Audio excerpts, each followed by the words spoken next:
How to unblock copyright infringement on YouTube. YouTube has several systems in place to prevent copyright infringement, but these automated tools often flag perfectly legal video along with the bad ones. If your video has been hit with a content ID claim, there are several things you can try to get your claim removed. If you have a copyright strike on one of your videos, you can file a content notification if you believe your video falls under fair use. Appearing a content ID claim. Understand why you may have received a content ID claim. Content ID is a system that identifies potential copyrighted content in videos by scanning uploaded video for previous uploaded content. The system will scan for audio, video, and image. If a match occurs, the original owner is notified and a content ID claim is filed. The original owner can choose to do nothing, mute their audio in your video, block the video from being viewed, monetize the video, or track the video's viewership. Other planning in decide if you want to do anything.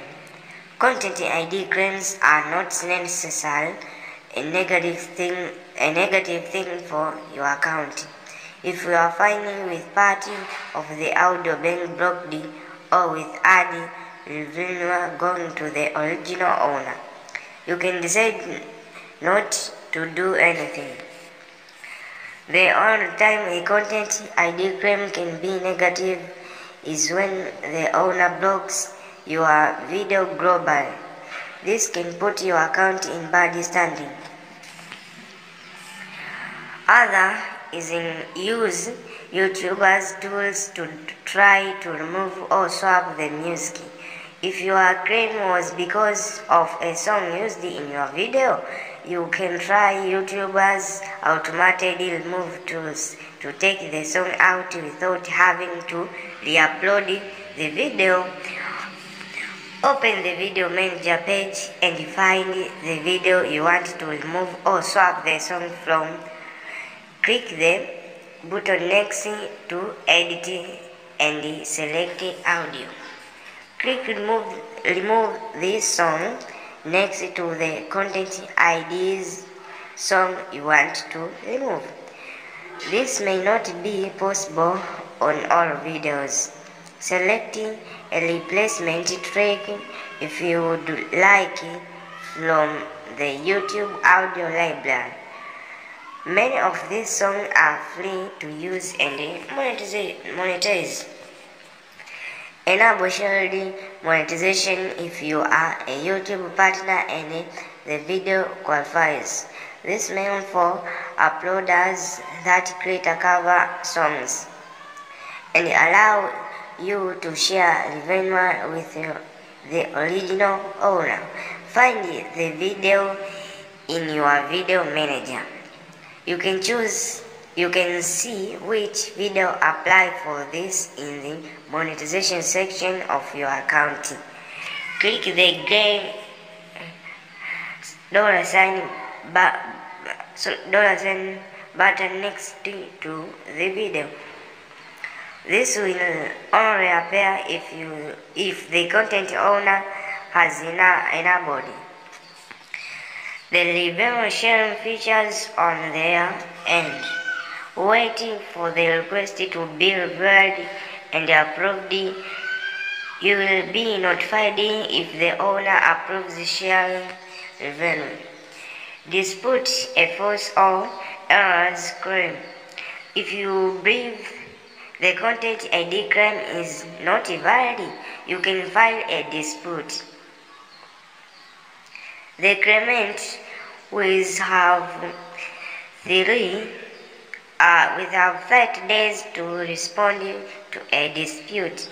You should only dispute if you believe your video was misidentified because you own or have right to all of the content. If you dispute without a valid reason, you can receive a copyright strike.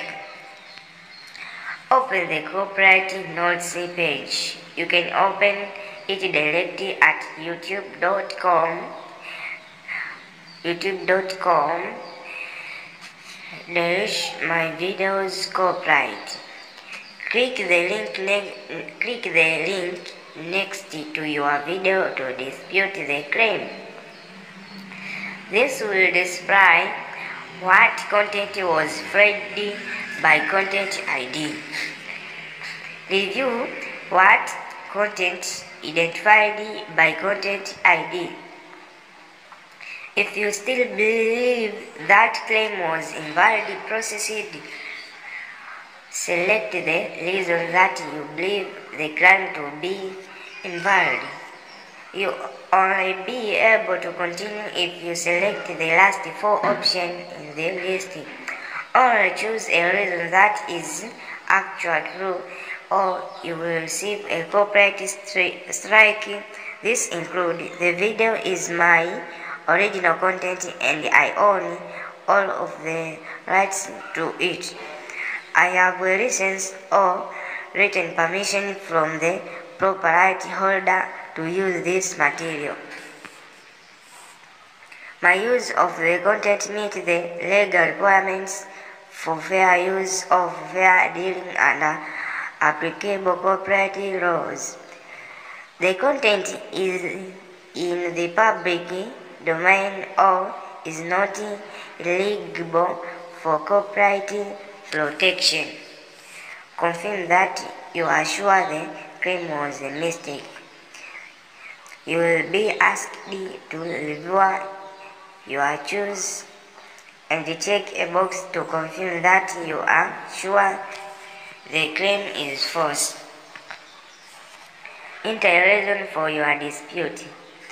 You will be asked to type out a short summary of why you are filing a dispute.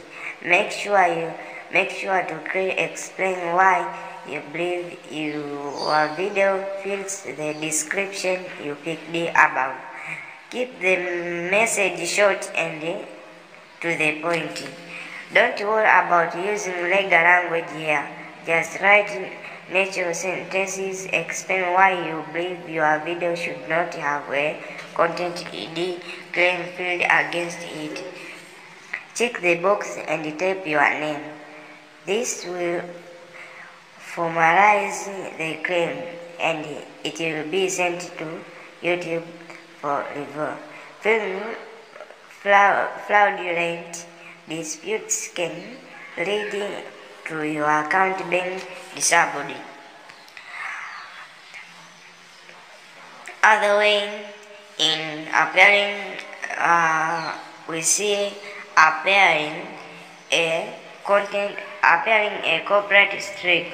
Ensure your video falls under fair use. If you have received a copyright strike on your video, it is because the original creator or owner has decided that your video does not fall under fair use.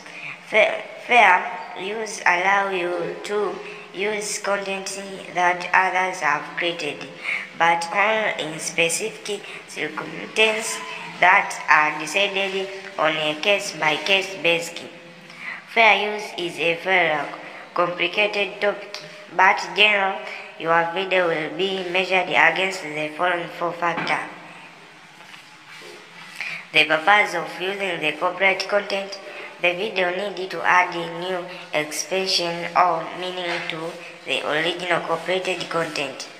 Non-profit and education users are given more leeway, but are not exempt. If your video is monetized, your chance of claiming fair use diminish. The nature of the copyrighted content use factor copyrighted content, e.g. news report, is usually considered more fair than fictional content, e.g. movies. The ratio of copyrighted content to your own content, you will have a better chance of claiming fair use if you only use a few bits and pieces of the copyrighted content and the vast majority of the video is your own work. Harm done to the potential profit of the copyright holder. If your video can be